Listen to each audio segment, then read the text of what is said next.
সবুজে ঘেরা ছোট্ট একটা গ্রামে বাস করত এক মাছপরি। সে দেখতে কিন্তু অনেক সুন্দর ছিল। তার মাথায় সবসময় থাকতো সোনালী রঙের একটা মুকুট। সে সবসময় ছোট্ট একটা নদীতে খেলা করত। তো তার খেলা দেখে বাচ্চারা কিন্তু অনেক হাসি খুশি থাকতো। বাচ্চারা দেখলে সেও উঠে আসতো, এসে বাচ্চাদের সাথে খেলাধুলা করত। তো হঠাৎ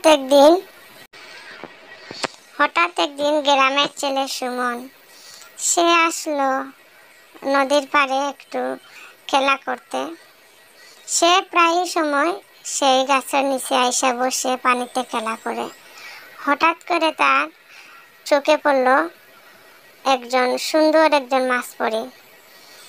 তার পাশে গেল, গিয়ে জিজ্ঞেস করলো, সত্যি কি তুমি মাছ পড়ে নাকি সত্যি তুমি মানুষ?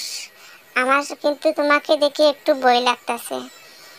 মাছ পড়ে সুমনের কথাগুলো শুই না একটু হাসলো। সুমনকে বলল, আমি এই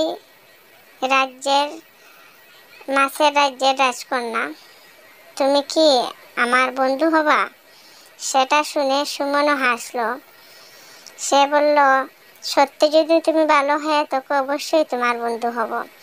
তখন দুজনে অনেক গল্প করলো। তারপর জঙ্গলে থাকা অনেক পশু পাখি তারা অসুস্থ আছে, তারা দুজন মিলে পশু পাখিগুলোর যত্ন করলো, ওদেরকে সুস্থ করলো।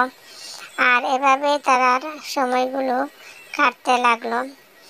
বনুর সব পশু পাখিগুলা সুস্থ হয়ে তাদেরকে জড়িয়ে ধরে কান্না করলো। বলছিল, যদি আজকে তোমরা আসতা না তাহলে হয়তো আমরা মারা যেতাম। যদি আমার ভিডিওটি একটু ভালো লাগে থাকে বন্ধুরা, অবশ্যই একটা সাবস্ক্রাইব করে আমার চ্যানেলের পাশে থাকবেন।